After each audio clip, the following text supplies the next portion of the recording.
Bonjour. Alors, on va aller voir un peu, à toi qui vis cette relation si intense, et tu demandes comment, c'est la question qui revient souvent, et tu te demandes comment appréhender ce qu'on te demande de déterminer, de comprendre pour toi, simplement pour toi. Ce message, il est là, il est pour toi.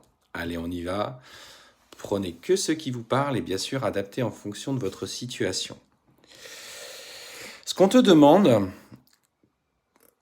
c'est de ne pas se mettre dans une position d'attente. Il s'agit de se mettre à l'œuvre. Donc c'est, tu vois, la carte, on te parle de agir. Donc c'est-à-dire de mêler la loi de l'attraction à la loi de l'action. On met de nouvelles choses en œuvre pour soi, tout simplement déjà dans tous les aspects de ta vie. Alors, si par exemple, tu es dans un inconfort professionnel et que tu as des aspirations à changer, tu ressens quelque chose au fond de toi sur lequel il faut que tu ailles, eh bien, écoute-toi. Parce que, en fait, il faut que tu engages ce changement qui s'opère en toi. Tout est dans l'accompagnement de tes émotions. Justement, à propos de ces émotions, il faut que tu les accueilles, que tu puisses comprendre enfin quels sont tes schémas. Et prends chaque situation comme comme l'occasion, tu vois, de libérer des blessures. Alors, notamment, on te parle, tu vois, de tes parties d'ombre. Par exemple, là, tu vois, on a la carte du démon. Il y a des parts d'ombre en chacun de nous. Alors, elles sont là, elles seront toujours là. Il faut simplement les accueillir, les comprendre, pourquoi elles sont là, d'où elles viennent, pour mieux, en fait, pouvoir simplement les apaiser. Plus tu accueilleras tes parts d'ombre et de lumière, plus tu seras euh, révélé dans ton plein potentiel. Alors, cette relation engage chez toi de profondes peurs. La peur notamment du rejet, la peur de l'abandon, la trahison. Quelles que soient ces blessures qui sont mises en lumière, simplement libère-toi de celles-ci. D'où viennent-elles dans cette vie-là, dans ton enfance, mais aussi dans tes vies passées?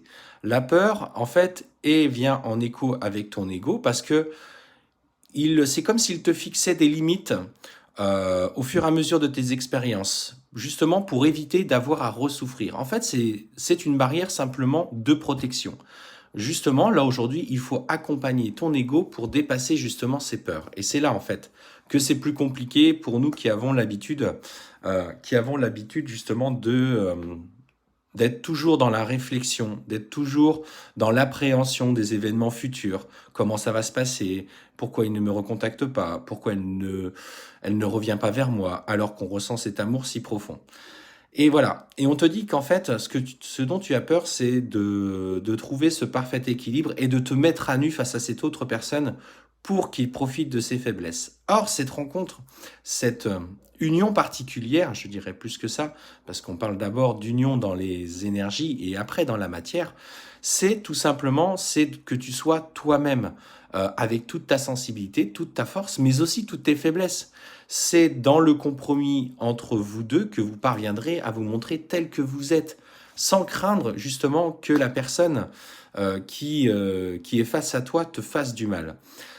Alors effectivement, il y a dans les interactions qui sont faites durant une phase de séparation, euh, des actions qui sont faites qui viennent te mettre en miroir ce que tu as besoin de travailler. Et c'est quand tu comprends que ces schémas sont simplement des révélateurs de ce que tu as besoin de mettre en lumière, que tu peux libérer, tu vois, cette colère intérieure. Ne reste pas dans le ressentiment par rapport à ce qu'il t'a fait.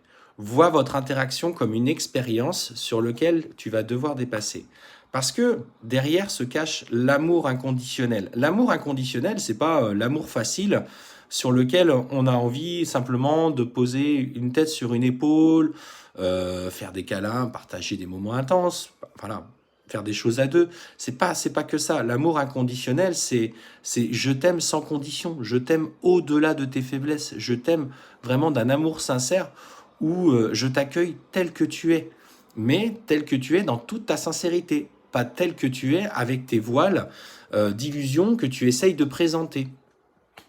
Fais confiance à tes synchronicités, au voyage astro que tu fais la nuit, car la vérité, elle est là. C'est dans ces moments-là que vous êtes justement ce véritable vous, tout simplement, cette véritable union des âmes, c'est là en fait que vous êtes le plus sincère l'un à l'autre. Et en fait, c'est en revenant dans vos corps le matin que justement là, vous reprenez vos schémas égotiques. Donc, tu vas être destinataire de rêves pour t'accompagner sur ce parcours et ce chemin, et ainsi avoir confiance en toi. Mais d'abord, libère-toi de ce que tu as besoin d'effectuer. Je te souhaite une bonne fin de journée.